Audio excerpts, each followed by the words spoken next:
على سيدنا محمد.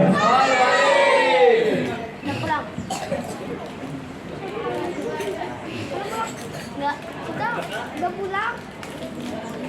Enggak lah. Besok kan kalau rumah kamu Pak.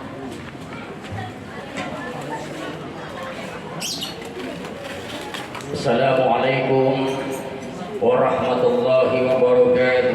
Waalaikumsalam warahmatullahi wabarakatuh. Sebelah sana belum jawab. Biar rame. Ya. Saya ulang lagi Bu ya. Bu, saya ulang lagi ya. Jawab nggak Bu? Kalau jawab saudara mudah-mudahan makin disayang suaminya. Kalau nggak jawab tetap saya doakan. Mudah-mudahan suaminya kawin lagi. Bapak-bapak senang. Assalamualaikum warahmatullahi wabarakatuh.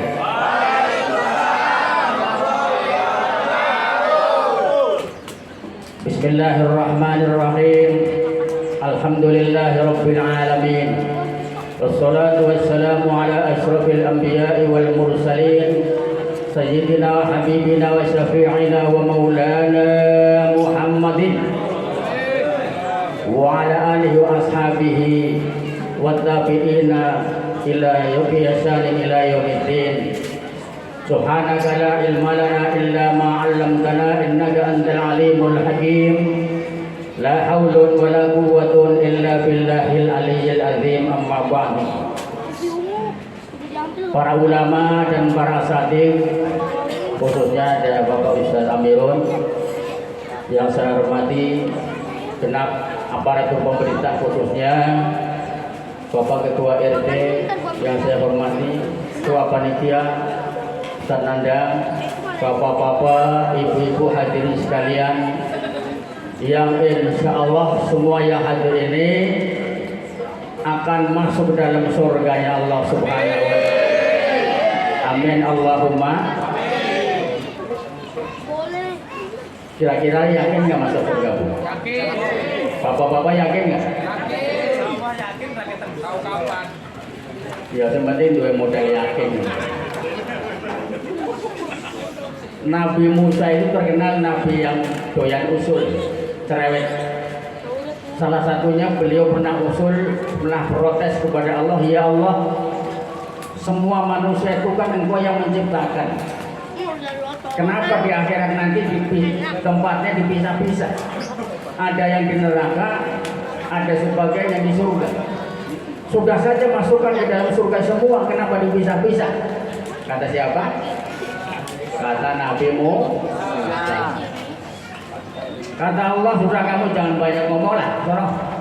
Pulang, bertani biasa. Pulang, Nabi Musa bertani, nanam padi. Ditanam sendiri, dicampur sendiri, dipanen sendiri, diangkut sendiri ke rumah. Sampai di rumah gabahnya ditapeni, ngerti gak ditapeni? Dipisah-pisah. Yang ada isinya masuk ke lumbung, yang kosong, yang gabung tidak ada isinya dibakar. Ditegur oleh Allah, Musa, itu kan padi kamu yang nanam sendiri, kamu garap sendiri, kamu panen sendiri, kamu angkut sendiri, kenapa dipisah-pisah? Ada yang masuk lumbung, ada yang dibakar, udah masukin lumbung semua. Oh begini ya Allah, ini yang masuk lumbung, ini yang ada berasnya, ini yang saya bakar, ini yang kosong nggak ada berasnya, yang enggak. Kenapa kamu usul supaya manusia masuk surga semua? Padahal manusia itu ada yang beriman, ada yang kafir, ada yang ahli ibadah, ada yang ahli maksiat. Betul tidak? Yang tentu tempatnya berbeda-beda. Ada yang cinta kepada Rasulullah, ada yang tidak suka kepada Rasulullah. Yang cinta kepada Rasulullah, jaminannya pasti masuk surga. Man ahya sunnati faqad ahabbani wa man ahabbani kana ma'i fil jannah. Itu dawe Kanjeng Nabi Muhammad sallallahu alaihi wasallam. Barang siapa yang menghidup-hidupkan sunnahku, berarti dia cinta kepadaku. Barang siapa yang cinta kepadaku, dia akan masuk bersama aku dalam surganya Allah Subhanahu wa taala. Amin Allahumma amin. Nah, para hadirin sekalian, pada malam hari ini adalah malam tasakur, bisa disebut begitu ya. Malam tasakur yang diadakan oleh jamaah Majelis silaturahmi. apa itu? Majelis Taklim Cinta Silaturahmi. Ini bahasanya gado-gado, ada bahasa Arabnya sepotong, bahasa Indonesianya sepotong. Ya kan? Gak apa-apa ya. Ya kan? Jadi tasakur itu apa? Tasakur adalah rasa mensyukuri nikmat yang diberikan oleh Allah Subhanahu wa taala.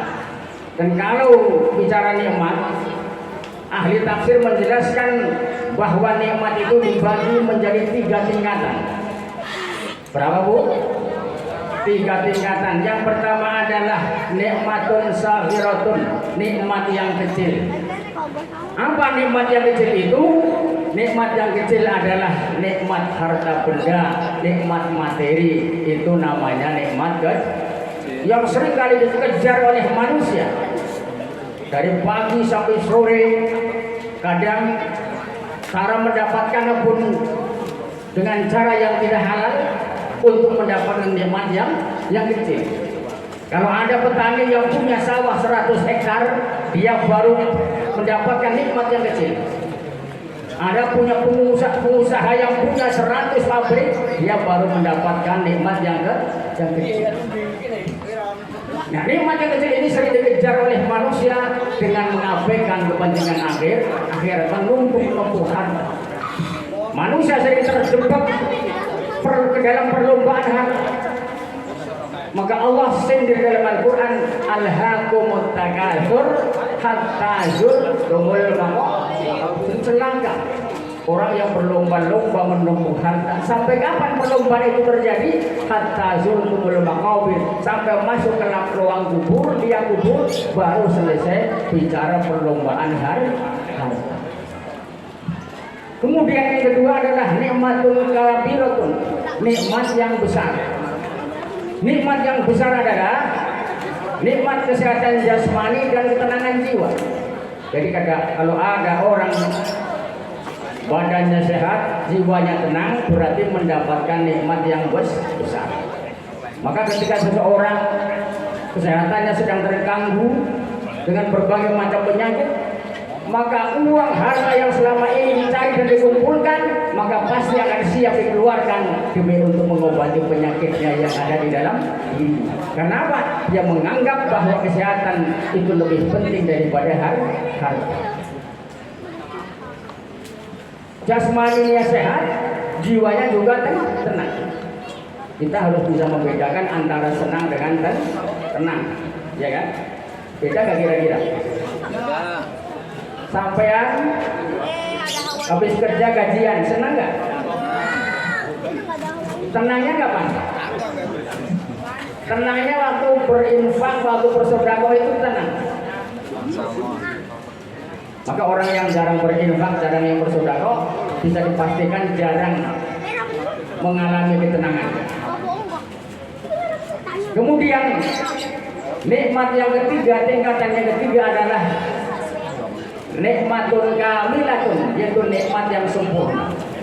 Apa nikmat yang sempurna? Nikmat yang sempurna adalah nikmatul imani wal Islam. Jadi para bapak, para ibu semuanya ini telah mendapatkan nikmat yang sangat besar, nikmat yang sangat sempurna, yaitu nikmat berupa iman dan Islam. Karena apa? Kita menjadi umat Islam, menjadi orang yang beriman bukan karena kemauan kita. Betul tidak? Tapi karena kita dipilih oleh Allah Subhanahu wa taala untuk menjadi umat Rasulullah sallallahu alaihi wasallam. Orang yang tidak dipilih oleh Allah, maka dia tidak akan menjadi orang yang beriman. Wa maka li nafsin an tu'mina illa bi idznillah. Tidak ada seorang pun yang bakal beriman kepada Allah kecuali jika orang itu mendapatkan izin, mendapatkan hidayah dari Allah Subhanahu wa taala. Secara lengkap ada istri Nabi tidak mendapatkan hidayah, dia tidak beriman. Istrinya Nabi Lut. Ada bapak Nabi, bapaknya Nabi Ibrahim, tidak mendapatkan hidayah, putranya menjadi pembasmi berhala, tapi ayahnya justru menjadi produsen berhala. Kemudian ada putra Nabi, yaitu putranya Nabi Nuh yang bernama Kan'an, ya kan? Ayahnya Rasul Nabi, tapi putranya si Kan'an tidak mendapatkan hidayah, akhirnya tidak terpanggil mengikuti kebenaran.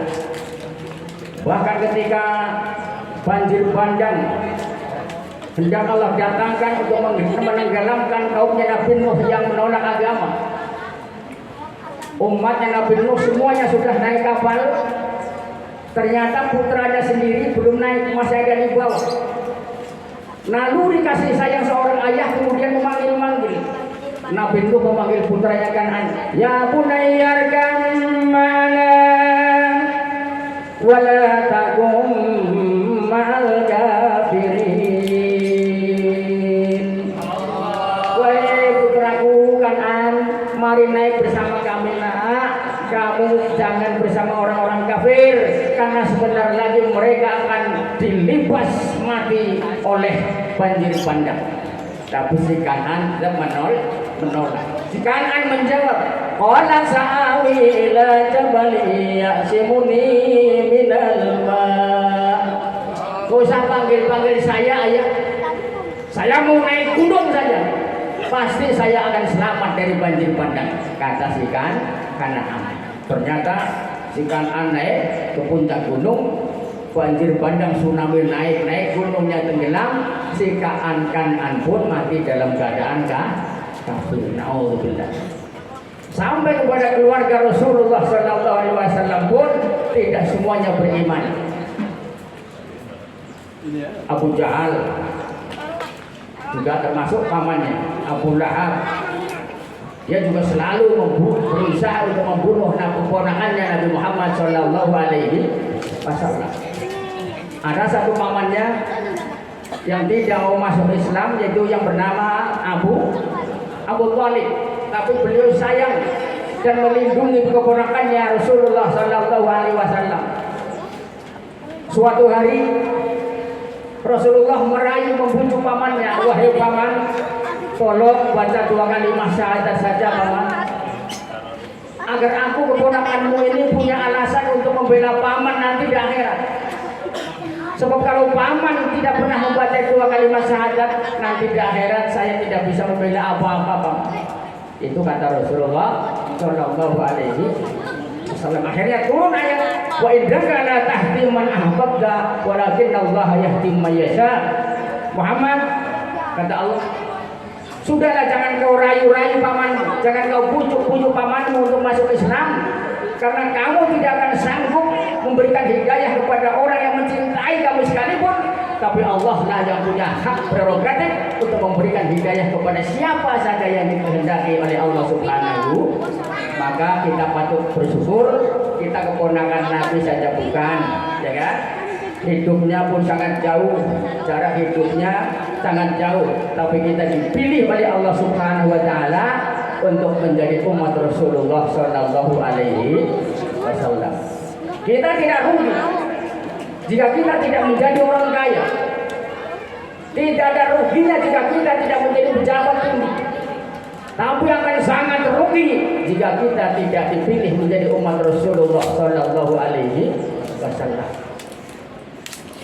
Dalam satu riwayat, Nabi Adam pernah mengatakan, Innallaha a'ta ummata Muhammadin arba'a karomatin ma'a'adhaniha. Kata Nabi Adam, sesungguhnya Allah memberikan 4 penghormatan, 4 keistimewaan kepada umat Muhammad, namun 4 keistimewaan itu tidak diberikan kepada saya. Kata Nabi Adam. Jadi ada 4 keistimewaan yang Allah berikan kepada umat Nabi Muhammad, tapi tidak diberikan kepada Nabi Adam. Apa katanya baiknya? Kata Nabi Adam, ini lama asaitu Uryan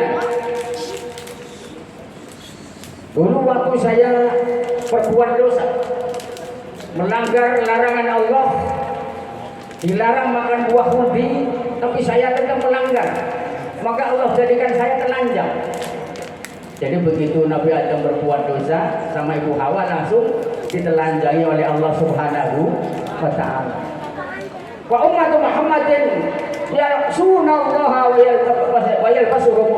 Sedangkan umat Muhammad sekalipun setiap hari, setiap jam, setiap detik berbuat maksiat, tetap Allah jadikan orang yang berpakaian. Kita nggak pernah ditelanjangi karena berbuat dosa. Nabi Adam hanya satu berbuat salah, tapi ditelanjangi oleh Allah Subhanahu wa Ta'ala. Alhamdulillah. Yang kedua, kata Nabi Adam, ketika saya berbuat dosa, furiko baini wa baina imru'at, dipisahkan antara saya dengan istri saya. Jadi begitu berbuat dosa, Nabi Adam dan Ibu Hawa dipisahkan oleh Allah. Bayangin tadi senang-senangnya bulan madu, pengantin baru dipisahkan oleh Allah. Satu di wilayah India, satu di ujung barat, nggak tanggung-tanggung, lamanya 200 tahun. Dipisahkan 200 tahun. Sedangkan umat Muhammad, walaupun sering kali berbuat maksiat, tapi tidak pernah dipisahkan dengan istrinya. Suami habis maksiat masih ketemu istrinya, istrinya berbuat dosa masih ketemu dengan suaminya. Tapi Nabi Adam hanya berbuat satu kali dosa, langsung dipisahkan dengan Ibu Hawa selama 200 tahun. Kemudian yang ketiga, kata Nabi Adam, selama 200 tahun saya bertaubat kepada Allah. Ada doa istighfarnya Nabi Adam, ya kan? Saya ini udah hafal semua. Rabbana ya Rabbana, Rabbana zalamna anfusana wa illam taghfir lana wa tarhamna lanakunanna minal khasirin. Monggo.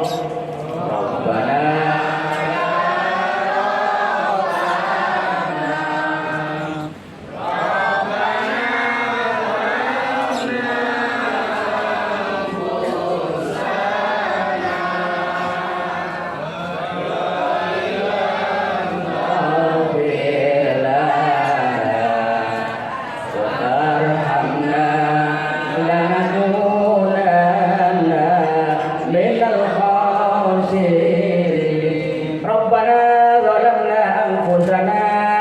Tuhan kami, sungguh kami berbuat zalim kepada diri kami sendiri, ya Allah.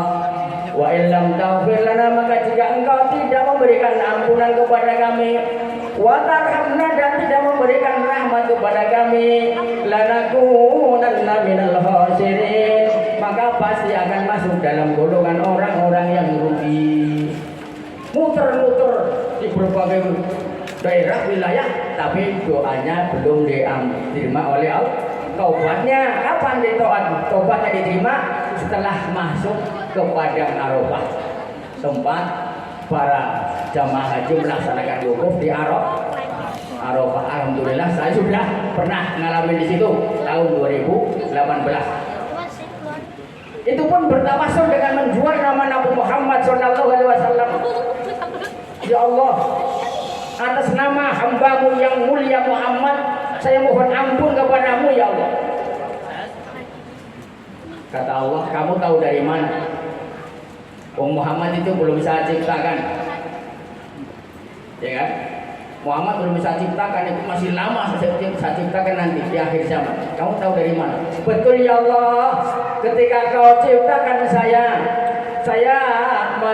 melihat ke atas arsy tertulis nama kekasihmu Muhammad, persis di samping namamu dalam kalimat la ilaha illallah Muhammadur Rasulullah. Sadaqta qad ghafartu lakum. Kamu betul Adam, sekarang kalian saya ampuni. Diampuninya Nabi Adam setelah masuk ke Arafah. Sedangkan umat Muhammad Mau bertobat di mana saja. Banyak tubuh nabi kulli makan, banyak takubbalallahu taubat. Mau bertobat di mana saja di setiap tempat, Allah terima tobatnya. Mau tobat di rumah, di musola, di masjid, di sawah, di hutan, kalau tobatnya tobat nasuha akan diterima oleh Allah Subhanahu wa Ta'ala. Itu bedanya.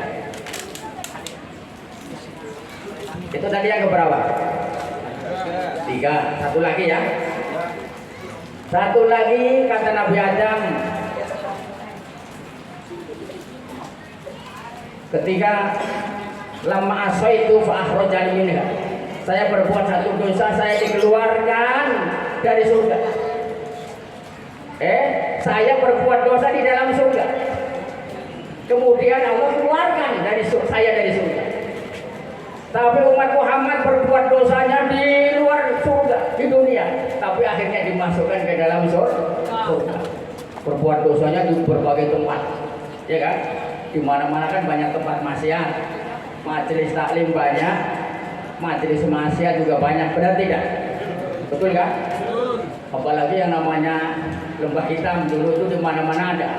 Setiap melangkah kita Bandung adanya kompleks Saritem namanya. Ada di Dadap, di sini sedikit Kalijodo yang sekarang sudah hilang.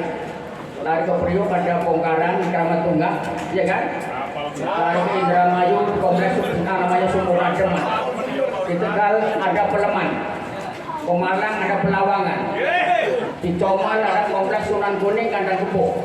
Lari ke Jawa Timur, Surabaya ada Moro Seneng, ada di Wongko. Apa yang benar kepada dia?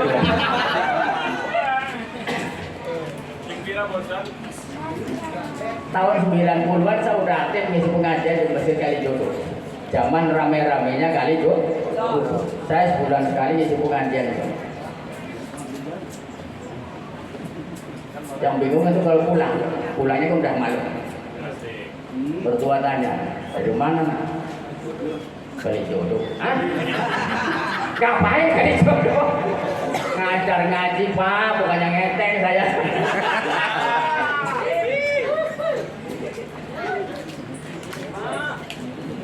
Jadi kita patut bersyukur kepada Allah karena dipilih menjadi umat Nabi Muhammad Sallallahu Alaihi Wasallam. Banyak ayat-ayat dan hadis-hadis yang mewajibkan kita bersyukur, ya kan?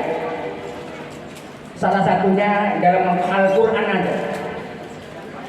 Wa huwa alladzi akhrajakum min butuni ummahatikum la ta'lamuna syai'an wa ja'ala lakum as-sam'a wal absara wal af'idata la'allakum tashkurun.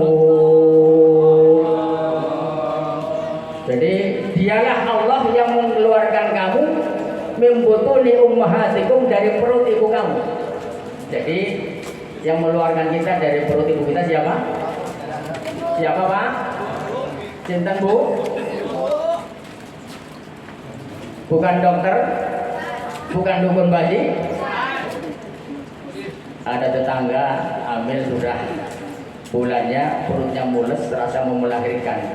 Bawa ke rumah sakit, kata dokter, Pak, istri Bapak 2 hari lagi lahirnya, silakan bawa pulang dulu. Oh ya Pak Dokter. Begitu bawa pulang naik becak protol di jalan. Artinya apa? Kelahiran manusia ke bumi ini atas kehendak Allah Subhanahu wa Ta'ala. Setelah lahir kemudian wajah alam, kemudian Allah berikan wajah lakum sam'a wal absar. Allah berikan kita telinga, alat pendengaran. Jadi as-sam'a itu alat untuk mendengar, ya kan? Kalau telinga bahasa Arabnya apa? Udhunun. Tapi kalau alat pendengar namanya as-sam'a. Beda kan? Ada orang punya telinga tapi tidak bisa mendengar alias budek. Ya kan? Tapi telinga manusia dengan telinga kambing juga beda. Manusia punya telinga, kambing juga punya telinga. Betul tidak? Tapi telinga manusia dengan telinga kambing beda. Bedanya di sini. Kalau telinga manusia Begitu waktu masih sudah nonton TV, acaranya bagus, tahu-tahu dari musola, dari masjid ada suara azan. Allahu Akbar, Allahu Akbar, Allahu Akbar, Allahu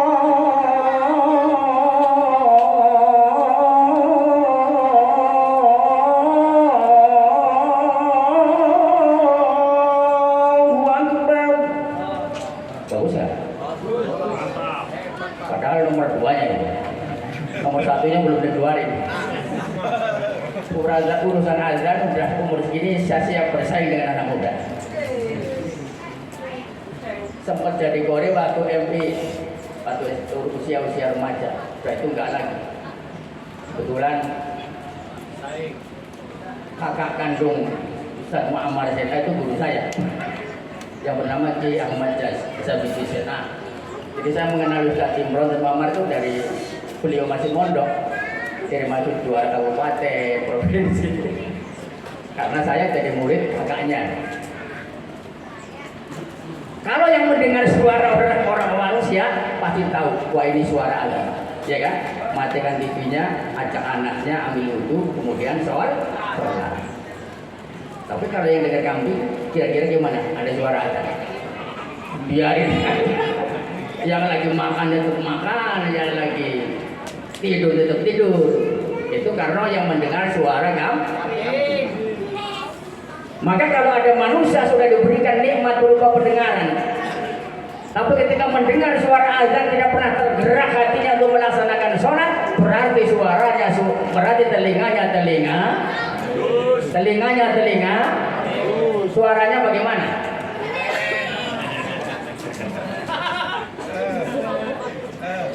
Wal absor. Juga Allah kepada kita memberikan kita alat untuk penglihatan. Kalau mata bahasa Arabnya ainun, tapi absor ini adalah alat atau kekuatan untuk kemampuan untuk melihat. Binatang dikasih telinga, mata, manusia juga dikasih mata. Betul tidak? Cuman melihatnya manusia dengan lihatnya kambing juga beda. Kalau kau percaya, depan sini kasih tulis pisang sama duit 100.000. Kira-kira kambing pilih yang mana? Pasti kulit pisang yang diambil. Di depan Pak RT kasih duit 100.000 sama kulit pisang, pilih mana kira-kira? Itu bedanya lihat mata manusia dengan mata kambing. Kalau matanya manusia, dia tahu, oh tetangganya ada yang yatim, oh tetangganya ada yang zikir dan lain sebagainya, untuk ikut melakukan kebaikan. Wal absor, wal afidah, dan kita diberikan akal pikiran sehingga mampu membedakan antara yang benar dan salah, yang pantas dengan yang gak pantas. La'allakum tashkurun, agar kamu menjadi orang yang bersyukur.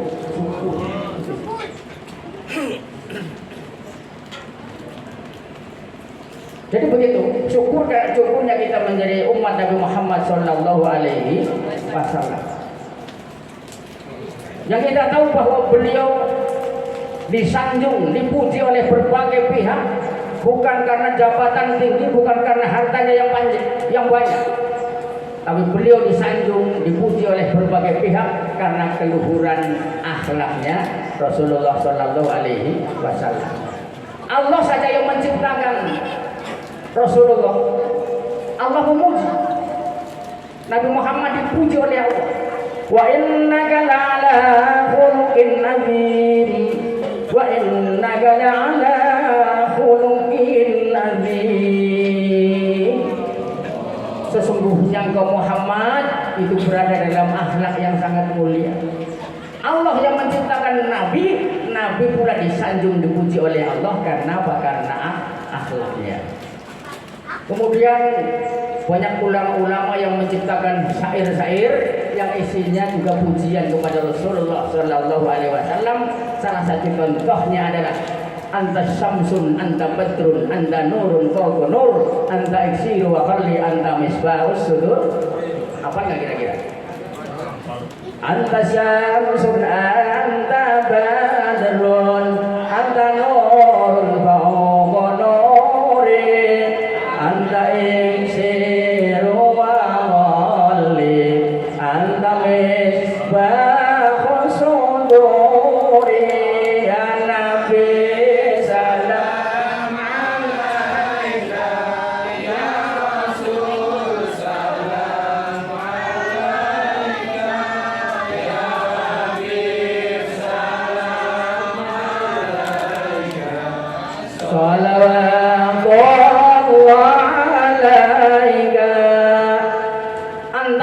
Syamsun bimana ya Muhammad anta kasyamsi.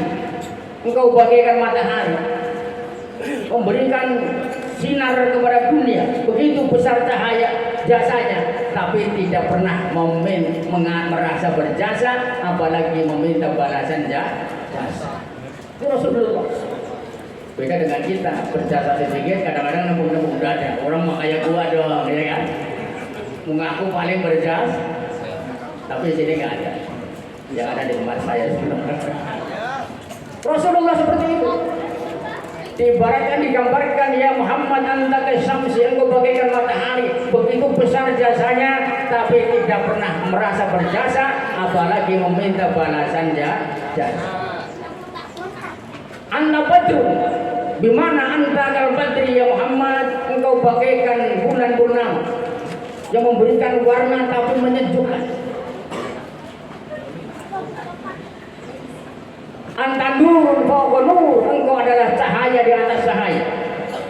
Jadi ada riwayat bahwa ketika Rasulullah SAW lahir, itu sinar matahari redup kalah dengan nurnya Nabi Muhammad SAW. Anta isir wa qalbi, engkau adalah intan permata yang sangat mahal harganya. Jadi ibarat batu, kita ini batu koral, Rasulullah ini batu intan permata. Batu intan yang sedikit saja harganya sudah begitu banyak, miliaran. Sedangkan kita batu-batu kerikil yang bisa dijual kalau ada satu truk. Kalau ada satu truk nggak laku. Anta isir wa qal anta misbahu sudur, engkau adalah lampu yang menerangi hati orang-orang beriman. Jadi beliau disanjung oleh Allah, disanjung oleh oleh umatnya.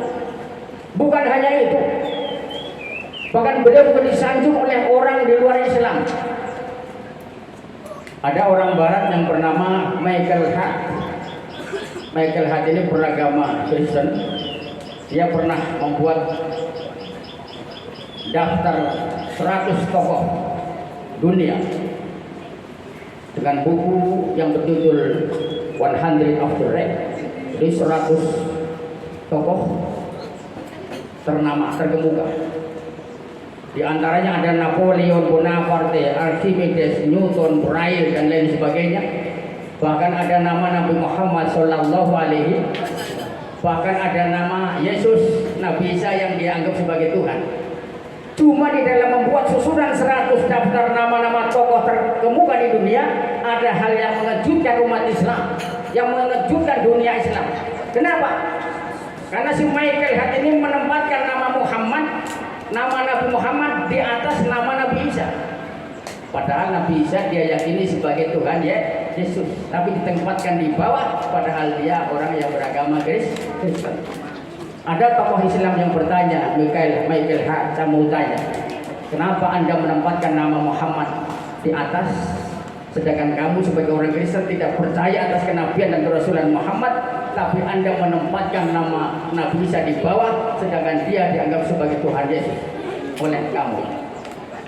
Maka dengan polos dan jujur Michael Hart menjawab, Muhammad was the only man in history who was really successful on both very religious and secular level. Ada yang bisa nyebutin? Ada yang bisa? Kalau ada yang bisa, saya kasih amplop nanti. Tapi isinya udah diambil duluan. Atau mereka lihat Muhammad adalah orang yang sekenang sepanjang sejarah karena dia berhasil dalam membina umatnya, baik dalam urusan dunia maupun dalam urusan akhirat. Di sini para jamaah sekalian, hebatnya Rasulullah SAW karena ketinggian akhlaknya, beliau disanjung oleh Allah, disanjung oleh umat Islam, bahkan dipuji disanjung oleh umat di luar Islam. Untuk kemudian beliau dinyatakan sebagai Rasulullah SAW yang ada fungsi di dalamnya yaitu uswatun hasanah. Contoh teladan bagi semua manusia, khususnya adalah bagi umat Islam. Kita ada pertanyaan, kenapa sih yang dijadikan contoh bagi umat Islam ini beliau? Kenapa beliau dijadikan contoh?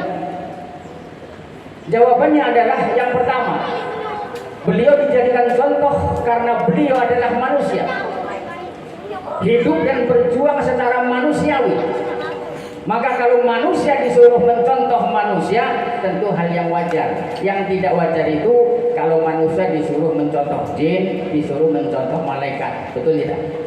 Maka dalam ayat Quran Allah menyatakan, laqad kana lakum fi rasulillahi uswatun hasanah. Bagus ya? Tapi masih kalah sama Korea. Sungguh telah ada bagi kamu wahai umat Islam pada diri Rasul itu contoh teladan yang sangat baik. Yang kedua, beliau dijadikan contoh dalam kehidupan kita umat Islam karena di dalam pribadi beliau lengkap. Artinya apa? Artinya jika kebetulan kita seorang pemimpin, beliau juga pemimpin. Jikalau kita seorang jenderal, beliau memimpin tentara di medan perang. Jikalau kita seorang guru, beliau mengajar jamaah di masjid. Jikalau kita seorang kepala rumah tangga, beliau pun punya anak dan istri. Jikalau kita seorang pedagang, beliau pun pedagang yang sangat jujur. Di dalam keseluruhannya itu tercermin uswatun hasanah, contoh teladan yang sangat baik.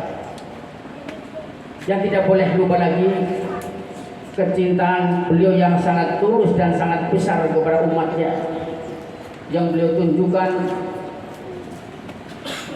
Pertama, ketika beliau mendapatkan tawaran dari Allah. Dalam sejarah sudah dijelaskan bahwa beliau ini orang miskin. Rumahnya hanya 3 meter persegi. Kalau kita hidupnya dengan kasur yang mahal, beliau cukup dengan daun kurma yang dibikin tikar. Sarapan paginya sebutir kurma, seteguk air zam-zam. Pada saat hidup semacam itu Allah menawarkan, Muhammad, kamu mau apa? Kalau kamu mau jadi orang kaya raya Muhammad, itu gunung Uhud siap saya jadikan emas untuk kamu. Maka dalam Al-Barzanji kan ada warawat tajbul jibalu bi an takuna lahu dhahaban fa'amba. Gunung Uhud menawarkan diri jadi bukit emas kalau Rasulullah mau, tapi beliau menolak. Kalau kamu ingin berwanita yang cantik, saya bikinin wanita yang model mutakhir Muhammad. Kalau kamu ingin jadi pejabat tinggi, saya angkat menjadi raja di Raja Muhammad. Tapi mendapatkan tawaran-tawaran seperti itu, beliau menjawab, izan ya Rabb, la ardo wa wahidun min ummati fitnah. Ya Allah, silahkan berikan kepada saya emas sebesar gunung Uhud, wanita yang paling cantik, jabatan yang paling tinggi. Namun seluruhnya itu tidak akan sanggup menyenangkan hati saya, ya Allah, jika saya masih dengar ada satu saja umat saya yang masuk dalam neraka. Jadi bukan saja pemimpin-pemimpin yang lain sanggup mengorbankan kepentingan rakyatnya demi kesenangan pribadinya, betul nggak? Rasulullah ditawarkan hal seperti itu, menolak. Yang dikhawatirkan ada satu saja umat saya yang masuk neraka. Itu yang dikhawatirkan. Kemudian pada saat beliau hendak wafat, datang malaikat Jibril. Muhammad, sudah waktunya Muhammad. Beliau sudah sakit parah, sudah nggak kuat di masjid.